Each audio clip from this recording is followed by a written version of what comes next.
Hello and welcome you all to a teaching platform, Shri Brahmadev Classes of Excellent Education. Jai Hind and very good evening to all. Radhe Radhe, Anshika. So, how of you are present in today's class? Okay. So, मैं ये आशा करता हूँ कि आप सभी लोग बहुत ही तल्लीनता से अपने अध्ययन में लगे होंगे और आने वाली आगामी परीक्षाओं के लिए बहुत ही बेहतरीन ढंग से तैयारी कर रहे होंगे। हम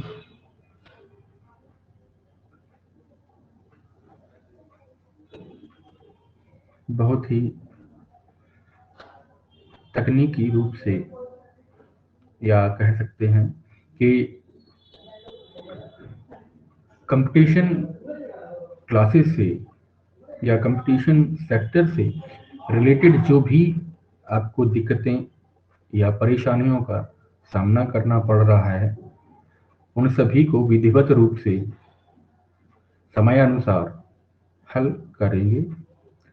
और यदि फिर भी कोई समस्या किसी भी विद्यार्थी को आती है तो वह मुझसे व्यक्तिगत रूप से पूछ सकता है, सुझाव ले सकता है। आज की इस क्लास में हम फिर से एक नया टॉपिक लेकर आए हैं। यदि किसी भी बच्चे को कोई भी समस्या है पिछले किसी भी लेक्चर को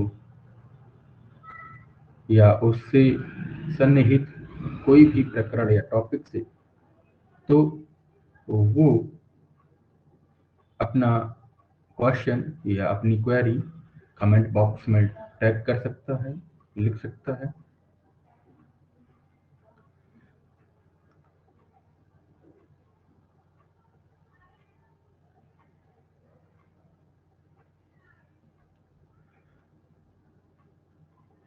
जब तक कि और विद्यार्थी जुड़ते हैं बेटा, तब तक हम 1-2 मिनट के लिए इंतजार कर सकते हैं। यदि इस दौरान किसी को कोई समस्या पिछले पढ़ी हुई चीज़ों में आ रही है तो बताइए।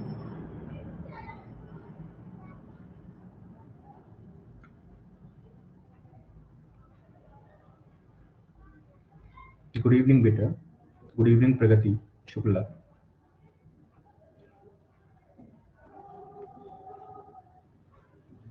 Good evening Karunesh.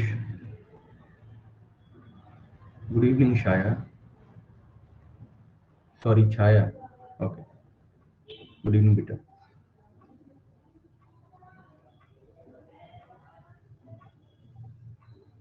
जय सिया राम रामू भाई।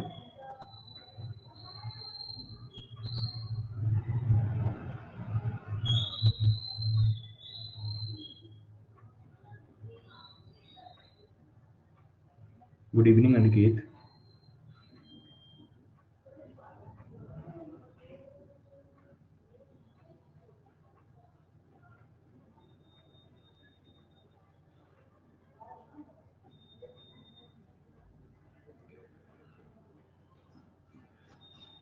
आज एक हिंदू मान्यता के अनुसार यदि हम कहें तो लोहड़ी का पर्व जो नव वर्ष या हिंदू नव वर्ष के रूप में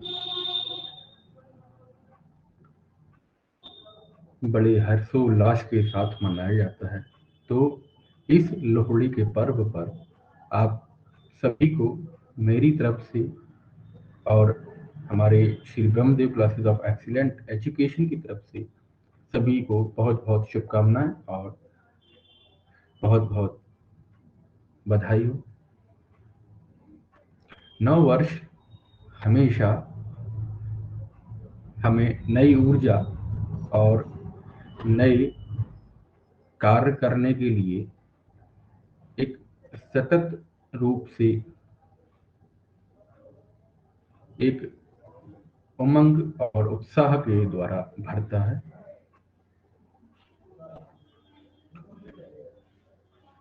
मैं विष्णु कुमार द्विवेदी ये नहीं कहता कि कोई भी त्योहार या कोई भी, मैं कह सकता हूँ कि या वो पश्चिमी त्योहार हों या हमारे भारतीय त्योहार हों, त्योहारों का उद्देश्य कुछ ना कुछ हमें नया करने के लिए, नया सोचने के लिए, मानवीय तरीकों को अपग्रेड करने के लिए, और जो बदलाव ज़रूरी हैं उन बदलावों के साथ नया रचनात्मक या स्वतंत्रात्मक रूप से कार्य करने के लिए प्रेरित करते हैं। तो इस लोहड़ी के पर्व पर जहाँ मौसम भी थोड़ा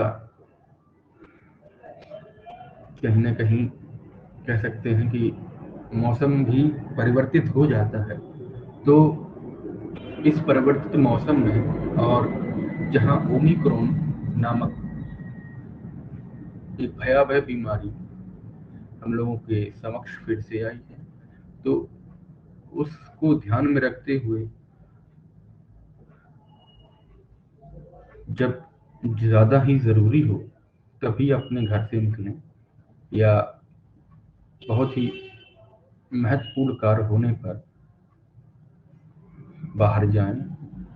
हमेशा मास्क का उपयोग करें और व्यक्तिगत दूरी का ध्यान रखें, जिससे हम अपने और अपने सदस्यों या पारिवारिक सदस्यों का इस ओमिक्रॉन नामक बीमारी से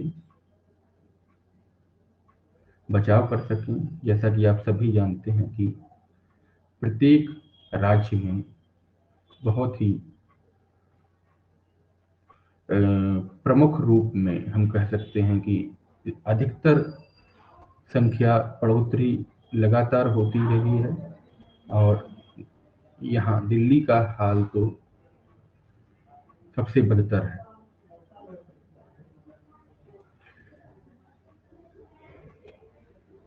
गुड इवनिंग बेटा, गुड इवनिंग टू ऑल। इतने समय में जो भी बच्चे जुड़े हैं सभी को जय Hind, good evening, and we will further proceed to our topic, which is very important and which is related with chemistry today. As chemistry, हमने केमिस्ट्री में करीबन 2 से 3 क्लासेस ले चुके हैं पहले से, तो आज उन क्लासेस में टॉपिक जुड़ने वाला है जिसमें हम पढ़ेंगे सॉल्यूशंस के बारे में। ठीक है, तो अपना और अपनों का ध्यान रखिए और पढ़ते रहिए। जो बच्चे रेगुलर ज्वाइन नहीं कर रहे हैं या किसी समस्या से हमारे टीचिंग प्लेटफॉर्म पर नहीं जुड़ पाते हैं, लाइव नहीं आ पाते हैं, उनके लिए रिकॉर्डिंग्स की व्यवस्था भी है। तो आप रिकॉर्डिंग सेक्शंस में जाकर रिकॉर्डिंग्स चेक कर सकते हैं। उसमें जो भी पढ़ाया गया होगा मेरे द्वारा या हमारे और भी टीचिंग फैकल्टीज द्वारा, वो आपको सुचारू रूप से मिलेगा। चलिए, गुड इवनिंग प्रतिभा, कौशलेंद्र, गुड इवनिंग बेटे।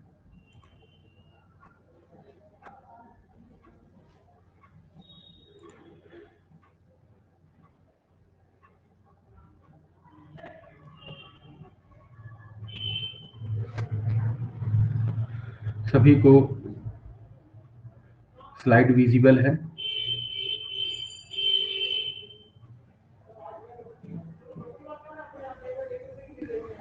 मेरी आवाज आ रही है सही से? Am I audible or visible to all?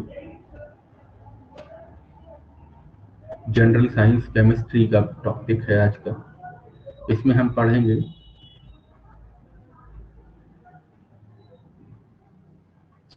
Solutions के बारे में।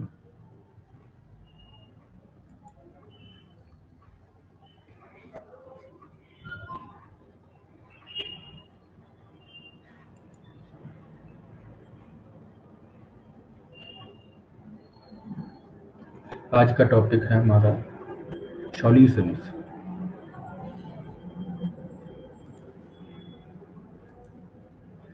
आज का टॉपिक है solutions.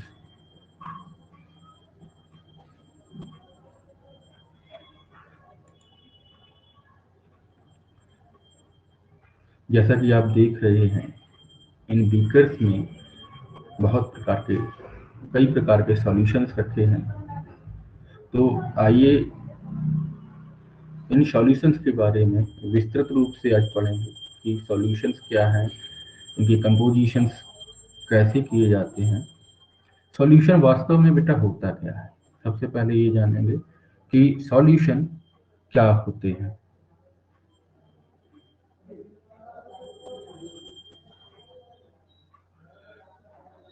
In our daily life, we rarely come across pure substances. Most of these are mixtures. Misral. Most of these are mixtures. First of all, first example is, do you have aware about the brass metal? Brass. So brass is a combination of beta Cu, that is copper, and Zn, that is zinc. ये copper और zinc, जस्ता और तांबा, इन दोनों को जब मिला देते हैं तो ब्रास बनता है। समझ आया? ऐसे ही जर्मन सिल्वर, जर्मन सिल्वर किस किस से मिलकर बना होता है? Cu यानी कि कॉपर, जिंक और निकिल से मिलकर बना होता है। ऐसे ही ब्रॉन्ज, ब्रॉन्ज मेटल जो है बेटा, वो टिन यानी कि तांबा और कॉपर Cu, जिसको हम Cu से डिनोट करते हैं, इन दोनों का जब मिश्रण करते हैं यानी कि कॉम्बिनेशन होता है तो वो एक नए मेटल का स्वरूप धारण कर लेता है, जिसको हम ब्रॉन्ज बोलते हैं। समझ आया? तो मिश्रण या मिक्सचर्स क्या होते हैं, इसके बारे में कोई बताएगा? You can use your comment box to give your answers so that I can check here that you are writing well or you are writing correctly or not. So mixtures बेटा, जब दो या दो से अधिक components, substances, molecules or whatever is mixed in proper composition, that is उनका जो combination होता है यानी कि जो मिश्रण होता है यानी कि मिलाते हैं जब दो चीज़ों को या दो से अधिक कणों को, कंपोनेंट्स को, तब उनका प्रोपोर्शन यानी कि प्रोपोर्शन, अनुपात उनका समान होना चाहिए। समझ आया? जब आप दो मिला रहे हैं, एटलीस्ट आपको दो मिलाने होंगे, तभी जाके मिश्रण तैयार होगा।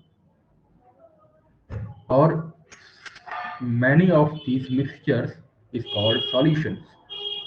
So solutions are classified on the basis of proportionality. Okay. The solutions are of two types. One is homogeneous mixtures, homogeneous solutions. Okay, so homogeneous mixtures, or one is heterogeneous mixtures. Mixtures are of two type. मिश्रण दो तरीके के होते हैं. जो homogeneous माने समांगी मिश्रण, और हेट्रोजेनियस मीन्स विषमांगी मिश्रण. ओके, सो हिंदी मीडियम वाले बच्चे समझेंगे कि मिश्रण दो तरीके के होते हैं, विषमांगी मिश्रण और समांगी मिश्रण. जब हमारे एलिमेंट्स की या कंपोनेंट्स की प्रोपोर्शनलिटी यानी कि अनुपात समान अनुपात में मिलाए जाते हैं, तो वो मिक्सचर्स होमोजीनियस या समांगी मिश्रण कहलाते हैं. अगर उनकी प्रोपोर्शनलिटी कम ज़्यादा होती है तो उस केस में बेटा क्या होता है, वो मिक्सचर्स या वो मिश्रण हेट्रोजीनियस मिक्सचर्स कहलाते हैं. समझ आया? और सबसे बड़ी बात क्या होती है, सॉल्यूशंस में, सॉल्यूशंस समांगी मिश्रण होने के साथ साथ वो दो कंपोनेंट जो हमारे मिलाए जाते हैं उनमें कोई भी, the point should be noted that the two components which are mixed to form a mixture or form a solutions, these two components never reacts with each other. Okay beta, they will never react with each other, because if they react there will not be a formation of solution. समझ आया? अगर वो आपस में क्रिया कर लेंगे, अभिक्रिया कर लेंगे, तो उस कंडीशन में आपका सॉल्यूशंस नहीं बनेंगे. ठीक है? So the reactivity between these two component is less और negligible, we can say. So here we are discussing about some of the mixtures. Means हमने बात करी ब्रास की, जर्मन सिल्वर की, ब्रॉन्ज की, और यहाँ पे सॉल्यूशंस की बात की. तो सॉल्यूशंस जरूरी नहीं है कि हमेशा लिक्विड ही हो, यानी कि तरल पदार्थ अगर मिलाए जाते हैं तो वो ही सॉल्यूशंस नहीं होते. समझ आया? सॉल्यूशंस दो लिक्विड ही हो ऐसा नहीं होता है. दो सॉलिड या दो लिक्विड, या सॉलिड लिक्विड या सॉलिड गैस या गैस गैस, और इस प्रकार के सभी मिश्रण सॉल्यूशंस हो सकते हैं. जैसे कि आप प्रायः अपने वातावरण में, अपने वायुमंडल में देखते हैं कि एयर मौजूद है, हवा. हवा कैसा मिश्रण है, हवा कैसा सॉल्यूशन बोल सकते हैं कि अगर गैस और गैस का जब गैस और गैस का कॉम्बिनेशन जब होता है तो वहाँ पे एयर, एयर क्या है, air is combined with many gases like oxygen, carbon dioxide, nitrogen, hydrogen, and argon, or in the minimum amount we can say CFC and all the other pollutant particles. So air is also a combination of different type of gases, so it is also a solution. The second one is steel. So steel is combined with different types of metal. Metal alloy is also a solution. Okay, so ice, T, T is here is a comma. Okay, so ice is also a solution, and T is also a solution because T is combined with different types of component such as sugar, water, and tea leaves. So The colloid which is boiled to prepare the tea is also called solution. समझ आ रहा है? चाय भी एक तरीके का solution है। चाय एक कोलाइडियल सॉल्यूशन है। कोलाइड्स क्या होते हैं ये हम बाद में पढ़ेंगे। तो crystal light acids, acid is also combination of different type of element. Okay, H2SO4, sulfuric acid, it is also acid. So acid is combination of different type of element which is a example of solution. समझ आया? Soda, जैसा कि आप देख पा रहे हैं यहाँ पे दो चित्र बने हुए हैं। इन चित्रों में दिखाया गया है कि एक तरफ नाइफ है, चाकू है, और दूसरी तरफ बादल है। सो knife is also made up of steel or iron. Okay, so it is also solution. So there are three categories of solutions may be classified on different basis. First is solid in solid. If solid is combined with a solid, so it is also a solution. Solid in liquid, solid in liquid, or gas in liquid. So all these type of combination is called solution. समझ आया? केवल हमारे तरल पदार्थ मिलने पर ही solution नहीं बनाते। होमोजीनियस मिक्सचर्स, जैसा कि हम लोग बात कर रहे थे कि homogeneous mixtures means the mixture whose properties and combinations are uniform throughout the mixture. ऐसे मिश्रण जिनकी प्रॉपर्टीज और कॉम्बिनेशन पूरे सॉल्यूशन में एक समान रहती है, और वह मिश्रण समांगी मिश्रण या होमोजीनियस मिक्सचर्स कहे जाते हैं। In other words, we can also say that if the component proportionality are same, or the component which are dissolved to make mixture are combined in, that is we can say proper proportion, so it will form a homogeneous mixture. जब दो या दो से अधिक element, component, substances एक समान मात्रा में मिलाए जाते हैं तो समांगी मिश्रण बनाए जाते हैं या समांगी मिश्रण तैयार होता है। जैसे कि पानी में अगर हम नमक मिला दें तो वह मिश्रण होमोजीनियस या समांगी मिश्रण कहलाएगा, क्योंकि नमक पूरी तरीके से पानी में मिल जाएगा, तो वह सॉल्यूशन समांगी मिश्रण कहलाता है।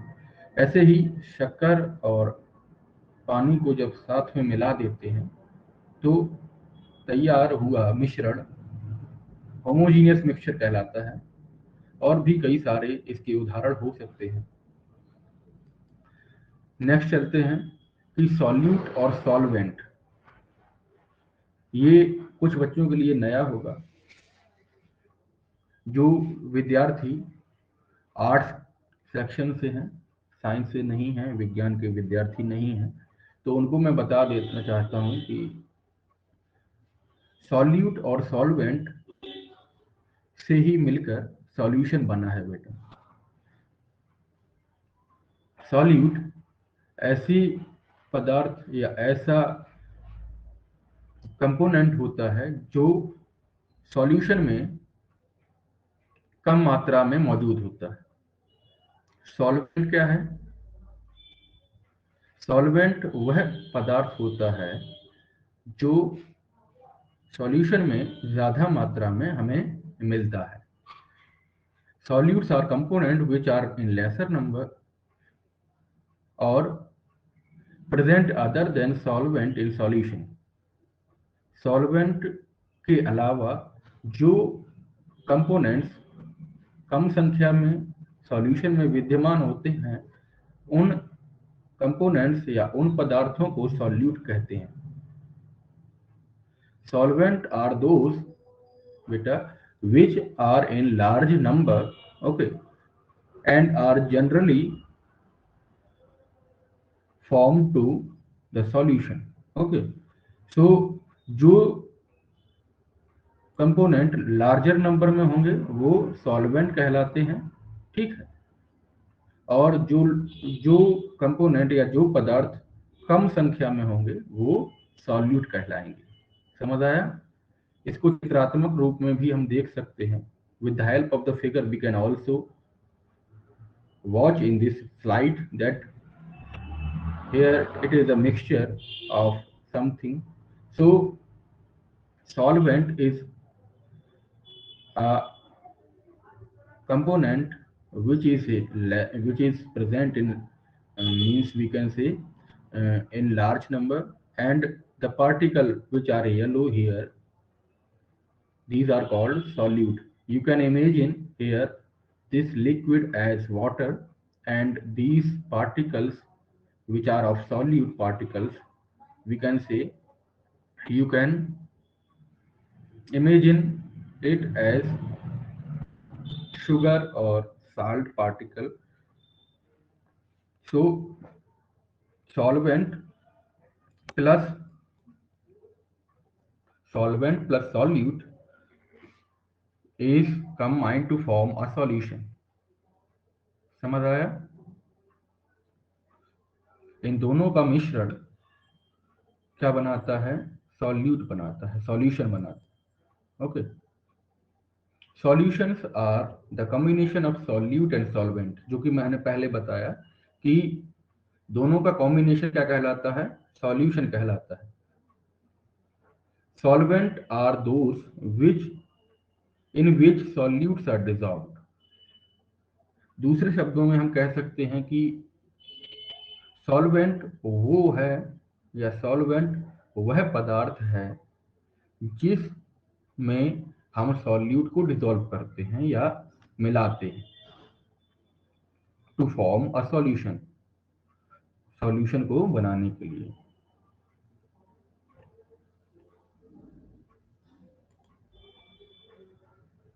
Types of solution. अब बात आती है कि कितने तरीके के सॉल्यूशन होते हैं। सॉल्यूट और सॉल्वेंट समझ में आया? सॉल्यूट ऐसे पदार्थ होते हैं बेटा जो कम संख्या में पाए जाते हैं, और ऐसे पदार्थ जो एक सॉल्यूशन का निर्माण करते हैं और सॉल्वेंट में घोले जाते हैं, उन पदार्थों को क्या कहते हैं? सॉल्यूट कहते हैं। समझ आया? और जिसमें सॉल्यूट घुला जाता है उसको हम क्या कहते हैं? सॉल्वेंट कहते हैं। विलायक और विलेय इसको हिंदी में कहते हैं। Type of solution. सॉल्यूशन कई तरीके से होते हैं। जनरली 3 कैटेगरीज निकल के सामने आती हैं बेटा। गैस सॉल्यूशन या गैसियस सॉल्यूशन, लिक्विड सॉल्यूशंस और solid solutions.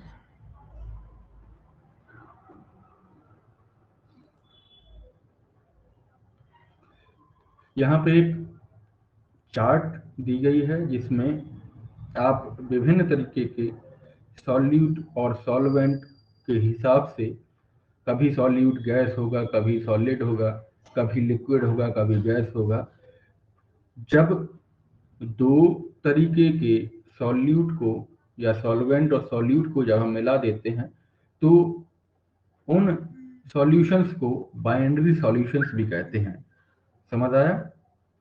If we dissolve two component, only two component.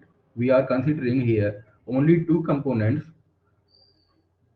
So the solutions format is called, what does it called? It will be called as binary solutions. Okay, so here in the gaseous solution, if the solute will be gas,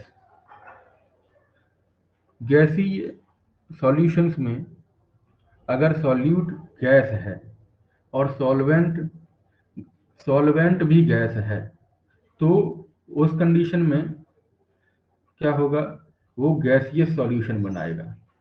समझ में आया? Common examples में हम कह सकते हैं कि mixture of O2 यानी कि ऑक्सीजन जब नाइट्रोजन के साथ मिलाई जाती है तो वह मिश्रण एक सॉल्यूशन बनाता है जो गैसियस सॉल्यूशन होता है। If solute is liquid and solvent is gas, इसका एग्जाम्पल ये है कि क्लोरोफॉर्म को जब हम नाइट्रोजन गैस के साथ मिलाते हैं, chloroform is chloroform, we can say that it is a clinical agent which is used to used as a anesthetic. Okay, anesthetic agent, anaesthesia के रूप में उपयोग किया जाता है क्लोरोफॉर्म का। और अगर सॉल्यूट सॉलिड है यानी कि ठोस है और सॉल्वेंट क्या है, गैस है, उस कंडीशन में क्या होगा, तब भी हमारा गैस सॉल्यूशन का निर्माण होगा। इसका एग्जाम्पल है जब हम कैम्फर को नाइट्रोजन 8, यहाँ पे मिसटाइप्ड हो गया है, इसको 8 को नहीं इसमें कंसीडर करेंगे। नाइट्रोजन गैस को जब हम कपूर के साथ मिला देते हैं तो वो सॉल्यूशन जो बनेगा वो भी हमारा गैसीय सॉल्यूशन होगा। लिक्विड सॉल्यूशंस, अगर हम तरल सॉल्यूशंस की बात करें या विलयन की बात करें तो वहां पर 3 सब कैटेगरीज होंगी जिस तरीके से हमने गैस सॉल्यूशंस में देखी। ओके, जब हम गैस और लिक्विड को साथ में मिला देते हैं तो ऑक्सीजन डिजॉल्व इन वाटर। जैसे मान लीजिए कि जो आप पानी पीते हैं उसमें भी कुछ मात्रा में आपकी ऑक्सीजन क्या होगी, डिजॉल्व होगी, घुली हुई होगी। जो ड्रिंकेबल वाटर होता है यानी कि पीने योग्य पानी होता है, उसमें भी कुछ ना कुछ मात्रा में, कुछ ना कुछ अमाउंट में आपका ऑक्सीजन मिला हुआ होता है। अगर लिक्विड को मिला दिया जाता है तो भी लिक्विड सॉल्यूशन का निर्माण होता है। जैसे कि इथेनॉल, अगर हम पानी में इथेनॉल को मिला देते हैं तो वो किस प्रकार का सॉल्यूशन का निर्माण करेगा, लिक्विड सॉल्यूशन का निर्माण करेगा। समझ में आया? अगर हम ग्लूकोज को डिसॉल्व करते हैं वाटर में, ग्लूकोज कैसा है, सॉलिड है, ठीक है। और वाटर कैसा है, वाटर का जो स्टेट है बेटा, यानी कि जो स्थिति है वो तरल पदार्थ है। कैसा पदार्थ है वाटर, लिक्विड है। स्टेट ऑफ मैटर्स में हम पढ़ चुके हैं कि liquid, solid and vapour, that is gas क्या होता है। और we have also discussed that Bohr-Einstein condensate, and we can say that there are 5 plasmatic state. What is plasma? And we have already discussed. So many of students have already studied about this, that water is a liquid component. Okay, so we can say if glucose is dissolved in water, it will form a liquid solution. किसका solution, कैसे solution का निर्माण करेगा, तरल विलयन का निर्माण करेगा। समझ पाए? सॉलिड सॉल्यूशन आते हैं सॉलिड सॉल्यूशन पर। तो अगर हम गैस और सॉलिड को मिलाते हैं साथ में, इसका एग्जांपल देखेंगे तो if hydrogen in palladium, okay, So hydrogen, if dissolved in palladium, we will separately discuss about that what is palladium. हम इसको भी समझेंगे कि पैलेडियम क्या है। कुछ बच्चे पैलेडियम नहीं जानते होंगे, तो हम इसको विस्तृत रूप में समझेंगे कि है क्या ये। सॉलिड सॉल्यूशंस तीन तरीके के होते हैं, जैसे कि हमने लिक्विड सॉल्यूशंस और गैसीय सॉल्यूशन की बात करी, तो सॉलिड सॉल्यूशंस भी हमारे तीन तरीके के होते हैं। गैस और सॉलिड का जब मिश्रण बनाते हैं, इसका एग्जाम्पल हम मान सकते हैं कि हाइड्रोजन को जब पैलेडियम में घोला जाता है तो सॉलिड सॉल्यूशन का निर्माण होता है। ऐसे ही मरकरी एमलगम, एमलगम एक तरीके का एलॉय होता है मरकरी का, यानी कि अयस्क होता है। जब उसको किसके साथ, सोडियम के साथ मिला दिया जाता है, तब किसका निर्माण होता है, तब एक सॉलिड सॉल्यूशन यानी कि ठोस विलयन का निर्माण किया हो सकता है। समझ आया?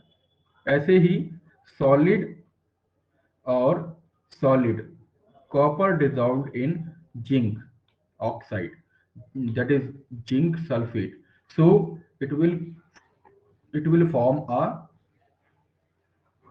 if CuSO4, that is copper sulfate, is dissolved with zinc, so copper is displaced by zinc because zinc is more reactive with copper as compared to copper. So zinc sulfate is formed as a product, or copper will be displaced. Okay, so this combination is solid solid combination and it will form a solid solution. अब बात आती है palladium क्या है। यहां तक किसी को कोई समस्या, कुछ पूछना है तो बताइए। आते हैं बेटा, वही बताने जा रहा हूं। पैलेडियम क्या है? पैलेडियम एक तरीके का एलिमेंट है जो काफी महंगा होता है। इसकी कीमत अगर देखी जाए तो सोने से 50% ज्यादा महंगा होता है ये। समझ पाए? पैलेडियम क्या है? पैलेडियम एक शाइनी, मोर शाइनी मेटल है, यानी कि एलिमेंट है। इसका परमाणु क्रमांक 46 होता है, 46, and the symbol is PD। Palladium का अगर सिंबल की बात की जाए तो पैलेडियम का सिंबल PD होता है, और इसका परमाणु क्रमांक क्या होगा? 46 होगा बेटा। ये जनरली यूज किया जाता है किसमें? Just a second. ये यूज होता है ज्वेलरीज में, इसमें होता है ज्वेलरीज में। और जो मुकुट देखे होंगे राजा महाराजाओं के, जो मुकुट होते थे पहले जमाने में, उनमें भी जो शाइनी मेटल होता था वो पैलेडियम ही होता था। ठीक है। और पैलेडियम की कीमत की बात की जाए तो पैलेडियम की जो कीमत होती है वो गोल्ड से भी 50% ज्यादा महंगा होता है।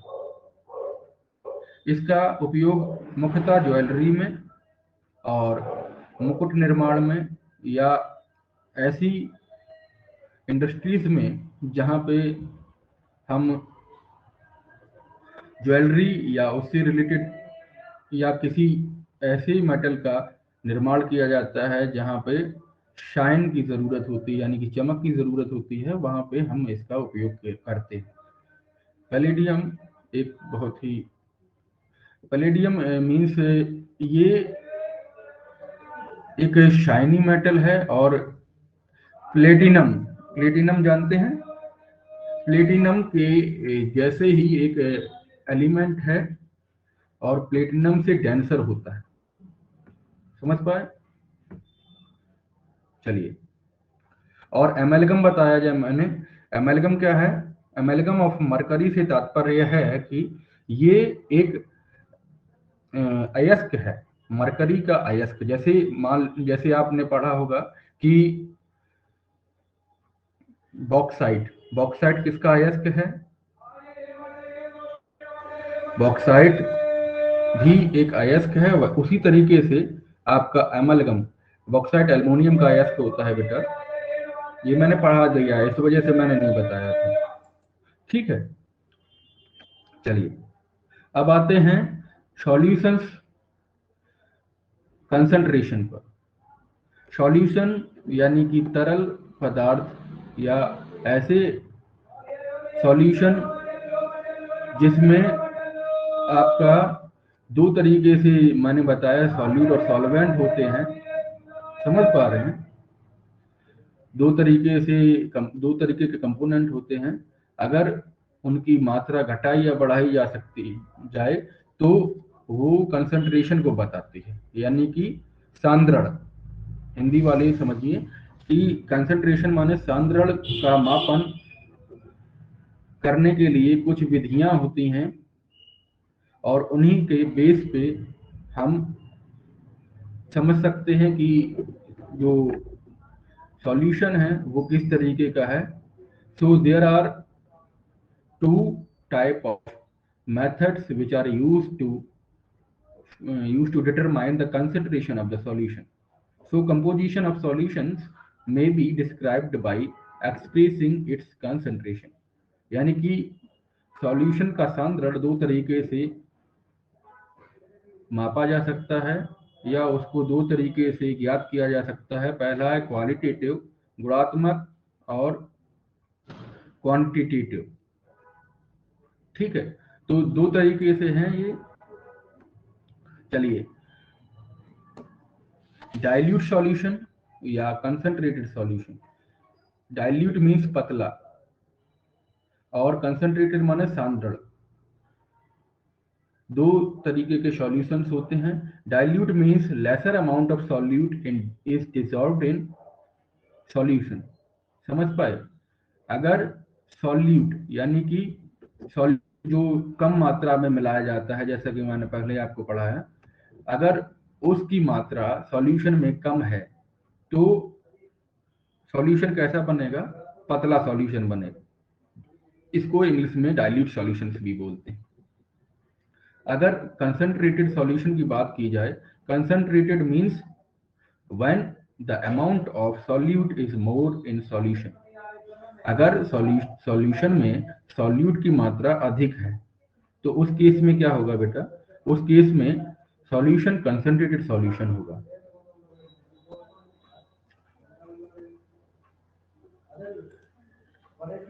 इसका एक एग्जाम्पल हम इस तौर पे समझ सकते हैं कि पहला, यहाँ पे 5 ग्लास दिखाए गए हैं। इसमें जो पहला वाला ग्लास है, इसका जो सॉल्यूशन है वो पतला है, और जैसे जैसे हम सॉल्यूट की मात्रा को बढ़ाते जा रहे हैं उस तरीके से सॉल्यूशन क्या होता जा रहा है? सॉल्यूशन की कंसंट्रेशन बढ़ती जा रही है। ठीक है, जब सॉल्यूशन की कंसंट्रेशन बढ़ेगी, सांद्रण बढ़ेगा, तो नंबर ऑफ सॉल्यूट पार्टिकल्स भी बढ़ेंगे, और नंबर ऑफ सॉल्यूट पार्टिकल बढ़ेंगे तो वो सॉल्यूशन किस में कन्वर्ट हो जाएगा? कंसंट्रेटेड या सांद्रण मिश्रण में कन्वर्ट हो जाएगा। समझ पाए? जब हम नंबर ऑफ सॉल्यूट पार्टिकल कम कर देंगे तो उस दौरान क्या होगा? तो वह तरल पदार्थ पतला हो जाएगा या डाइल्यूट हो जाएगा। समझ पाए? ये सॉल्यूट और सॉल्वेंट का ही खेल है, उन दोनों के प्रॉपर्टीज का। यानी कि अगर हम कम ज्यादा करते हैं तो वो डाइल्यूट और कंसंट्रेटेड को सॉल्यूशंस का निर्माण करती है। समझ पाए? चलिए, यहाँ पर कंसंट्रेशन कंसंट्रेशन की बात करें तो कंसंट्रेटेड और डाइल्यूट अगर उस तरीके से समझ नहीं पा रहे हैं तो कंसंट्रेटेड माने अगर सॉल्यूट की मात्रा ज्यादा है तो वह सॉल्यूशन कैसा होगा? वह सॉल्यूशन गाढ़ा होगा, और सॉल्यूट अगर कम है तो उस केस में वह सॉल्यूशन पतला होगा। समझ पाए? A solution is said to be saturated. अब आते हैं दो दो दो ये अलग कंसेप्ट हैं, और सैचुरेटेड और अनसैचुरेटेड ये दो अलग कंसेप्ट हैं बेटा।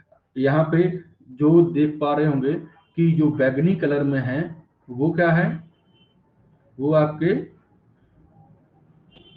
सॉल्यूट हैं।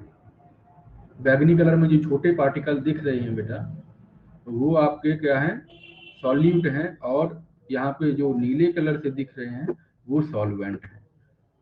अब बात आती है कि you have to sit with a copy of pen. So if the topics which I discussed here is not in the slide, okay, you may write down in your notebook.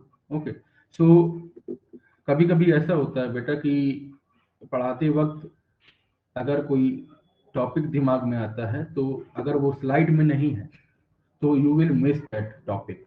Okay, so solution is said to be saturated. अगर हम saturated solution की बात करें तो saturated solution तो वह solution होता है जिसमें solvent can not be dissolved any more.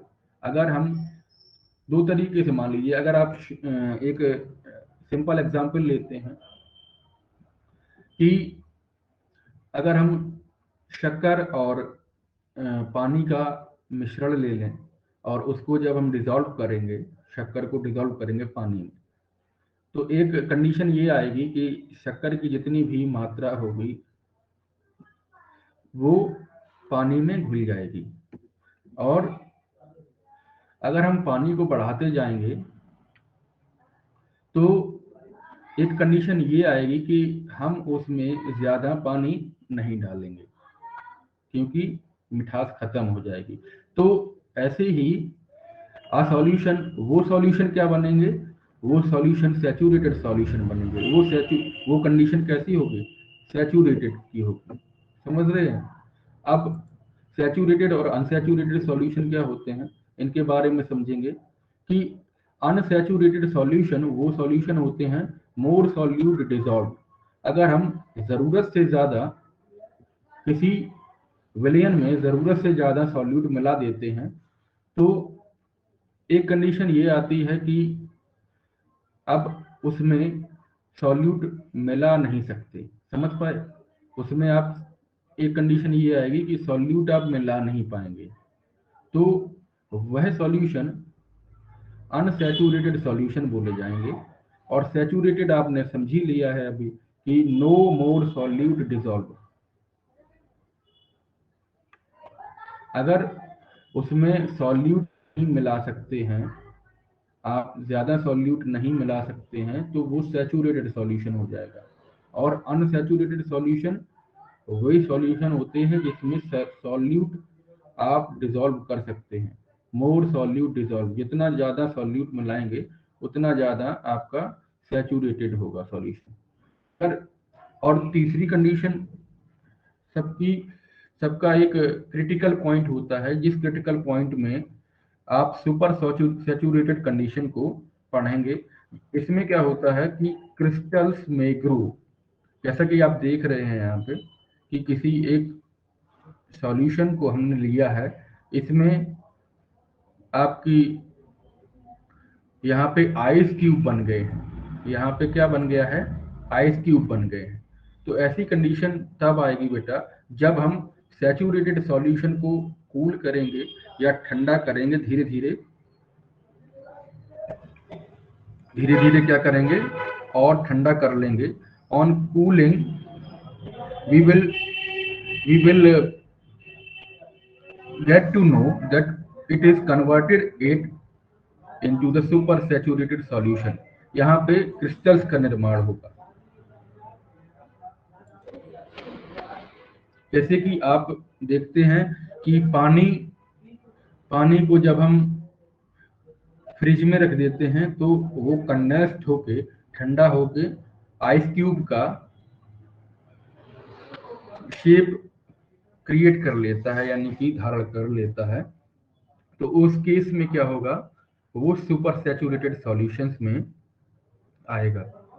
अब यहाँ पे कई सारे मेथड्स होते हैं। क्वालिटेटिव मेथड्स हमने देखे, अब देखते हैं क्वांटिटेटिव मेथड्स सॉल्यूशन की कंसंट्रेशन को कैसे बताते हैं। हमारे पास कई सारे क्वांटिटेटिव मेथड्स होते हैं जिनके जरिए हम कंसंट्रेशन ऑफ द सॉल्यूशन को कैलकुलेट या पता कर सकते हैं। पहला होता है मास weight by weight percentage.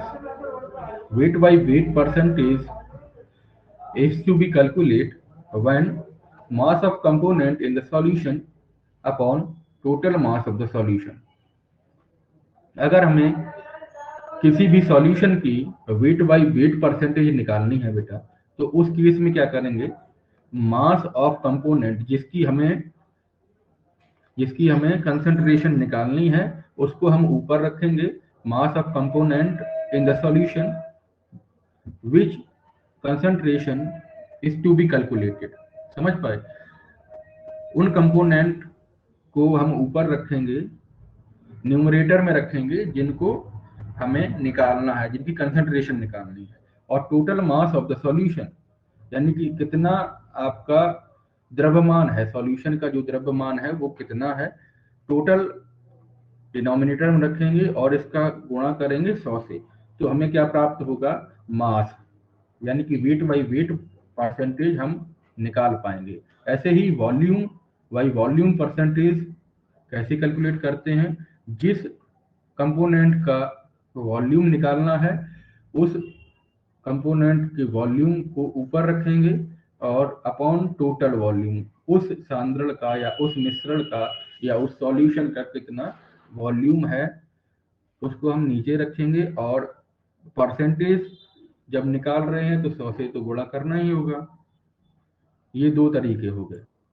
तीसरा तरीका क्या है बेटा, तीसरा तरीका देखिए, यहाँ पे एक चित्र भी दिया है। इस चित्र में बताया गया है कि method of expressing concentration of the solution, यानी कि कंसंट्रेशन निकालने की कई विधियां होती हैं। इसमें पहली विधि हम लोगों पढ़ चुके हैं अभी कि वॉल्यूम परसेंट, यहाँ पे अभी पढ़ा ना, वॉल्यूम परसेंट और वेट परसेंटेज, दो चीजें हम लोग पढ़ चुके हैं।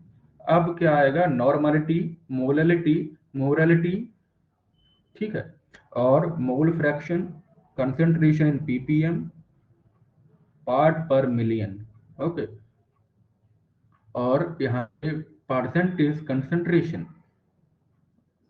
लास्ट क्या है, कंसंट्रेशन इन ग्राम पर लीटर। ठीक है, तो यहाँ पे आप देख सकते हैं कि कई सारी विधियां दी गई हैं, इससे हम क्या क्या करेंगे, कंसंट्रेशन को निकाल पाएंगे।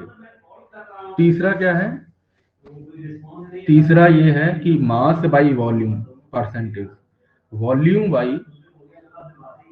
By weight by volume percentage कैसे निकालेंगे, another unit which is commonly used in medical and pharmacy. So ये एक ऐसा आपका तरीका है जिसको हम मेडिकल लाइन में और फार्मेसी लाइन में हम लोग यूज करते हैं। तो वहां पे क्या होगा, मास बाई वॉल्यूम परसेंटेज, यानी कि उस तरीके को आप वहां पे यूज करेंगे। It is a mass of solute dissolve in 100 ml of solution. ठीक है, 100 ml ऑफ सॉल्यूशन में जब सॉल्यूट डिसॉल्व करेंगे उसको कैसे निकालेंगे, मास बाई वॉल्यूम परसेंटेज के तौर पे निकालेंगे। ठीक है, ये इट शुड बी नोटेड बेटा कि यह तरीका किसमें यूज किया जाता है, मेडिकल लाइन में और फार्मेसी लाइन में हम इसका यूज करते हैं। और प्रति 100 ग्राम में कितना सॉल्यूट मिलाते हैं उसका सांद्रण का जो परसेंटेज है वो इस तरीके से हम निकाल सकते हैं। अब चौथा तरीका क्या है, जैसे कि हमने उस चित्र में देखा था कि पीपीएम, इसका फुल फॉर्म होता है पार्ट पर मिलियन। पार्ट पर मिलियन, मिलियंस मीन्स कितने, 1 मिलियन में कितने पार्ट्स हैं, ठीक है। When A solute in when a solute is present in a trace quantity, trace means बहुत ही क्वांटिटीज जो हैं वो बहुत ही ज्यादा मात्रा में, बहुत ही निम्न मात्रा में छोटे पार्टिकल्स होते हैं, उनको हम किसी और विधि से नहीं निकाल सकते हैं, तो वहां पे कौन सी विधि उपयोग की जाती है, पार्ट पर मिलियन, ठीक है। जैसे it is convenient to express concentration, ठीक है। तो यह सबसे उपयोगी विधि है कंसंट्रेशन को निकालने के लिए, दैट इज पीपीएम, इसको शॉर्ट में पीपीएम बोलते हैं। यहाँ पे अगर हम पीपीएम तरीके से किसी भी सॉल्यूशन की कंसंट्रेशन निकालते हैं तो उसका तरीका क्या है कि number of part of component, जिस कंपोनेंट को हमें निकालना है उसका number of part of component ऊपर रखेंगे, फिर divided by total number, total number of part of all component of the solution, ठीक है। जितने भी सॉल्यूशन में जितने भी पार्ट्स हैं आपके, उतने सारे पार्ट्स डिवीजन में आएंगे। यानी कि यहाँ पे आप मान लीजिए हमें किसी एक पार्टिकल जो एन ए है, क्या है, एन ए पार्टिकल को निकालना है, और N A plus N B 10 to the power minus 10 to the power 6, sorry 10 to the power 6, तो 10 to the power 6 is part पर बिलियन, मिलियन, मिलियन में क्या होगा आपका 10 लाख, जब 10 लाख 10 लाख पार्टिकल आपके मौजूद होंगे किसी सॉल्यूशन में, तो वहां पे हम क्या करेंगे, 10 की पावर 6 को इसी वजह से गुणा किया गया है यहाँ पे, क्योंकि हम लोग पार्ट पर मिलियन निकाल रहे हैं, समझ पाए। तो यह तरीका किसमें यूज किया जाता है, आइए आगे देखते हैं कि other PPM methods which are also, PPM का उपयोग क्या किया जाता है, किसमें किया जाता है, जैसे concentration of pollutant in water, पानी में मान लीजिए कोई पॉल्यूटेंट मिक्स है, कोई ऐसी ऐसा पार्टिकल है जैसे लेड और अदर पॉल्यूटेंट होते हैं आपके, तो उनका उनका पता लगाना है, या एटमॉस्फेयर में ऐसे कई सारे पॉल्यूटेंट पार्टिकल हैं उनका पता लगाना है, तो वहां पे जो मेथड उपयोगी होगा वो पीपीएम होगा। या सीवेज में, कभी कभी सीवेज मींस गंदे पानी में जो पॉल्यूटेंट पार्टिकल को हम लोग अलग करते हैं, sewage water, water purifier plants लगाए जाते हैं, या सीवेज, सीवेज को जो पानी गंदा होता है उसमें कई सारी अशुद्धियां मिली होती हैं, उन अशुद्धियों को जब हम अलग करते हैं तो उस कंडीशन में जो मेथड यूज होता है वो पीपीएम मेथड, यानी कि पार्ट पर मिलियन मेथड का उपयोग कर सकते हैं। अब बात आती है दूसरे तरीके, दूसरे एग्जाम्पल की, कि और कहाँ इसका उपयोग किया जाता है। जैसे मान लीजिए सी वाटर है, आपका समुद्री पानी है, उसमें अगर आपका साल्ट का कंसंट्रेशन देखना है तो उस उसके लिए भी आपको सी वाटर यानी कि साल्ट का कितना कंसंट्रेशन है, समुद्री जल में आपका साल्ट कितना है, उस कंसंट्रेशन को निकालने के लिए पीपीएम मेथड्स का उपयोग कर सकते हैं। और इसके अलावा कई सारे मेथड्स होते हैं जैसे ऑस्मोसिस, रिवर्स ऑस्मोसिस, जो केमिकल इंडस्ट्रीज में काफ़ी यूजफुल हैं, उनको भी हम यूज़ करते हैं कंसंट्रेशन ऑफ साल्ट को निकालने के लिए वाटर में। अब है कि पीपीएम अगर देखा जाए तो 3 तरीके के होते हैं, mass to mass, volume to volume and mass to volume percentage, ठीक है। अगर हम मास किसी ऐसे उसका सॉल्यूशन का आप निकाल रहे हैं कंसंट्रेशन जिसमें मास बाय मास है, तो वहां पे इस mass by mass ppm method का उपयोग करेंगे। अगर हमारे पास कोई तरल पदार्थ है तो उसमें वॉल्यूम होता है, जैसे कि आप सब लोग जानते हैं कि वॉल्यूम होगा, तो वहां पे वॉल्यूम बाई वॉल्यूम परसेंटेज का उपयोग किया जाएगा। और अगर एक ऐसा मिश्रण है जिसमें आपका सॉलिड भी है और वॉल्यूम भी है, यानी कि लिक्विड है, तो वहां पे आपका पीपीएम मेथड उपयोग किया जाएगा। कौन सा? मास टू वॉल्यूम।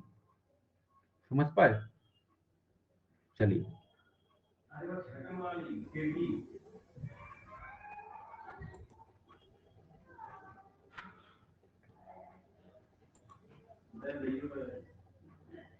अभी कई सारे तरीके हैं इसको पढ़ने के लिए। चलिए, आज के लिए इतना ही रखते हैं। बाकी जितने भी आपके तरीके होंगे उनको हम बाद में देखेंगे। समझ पाए? चलिए, ध्यान रखिए, तब तक पढ़ते रहिए। ओके, जय हिंद।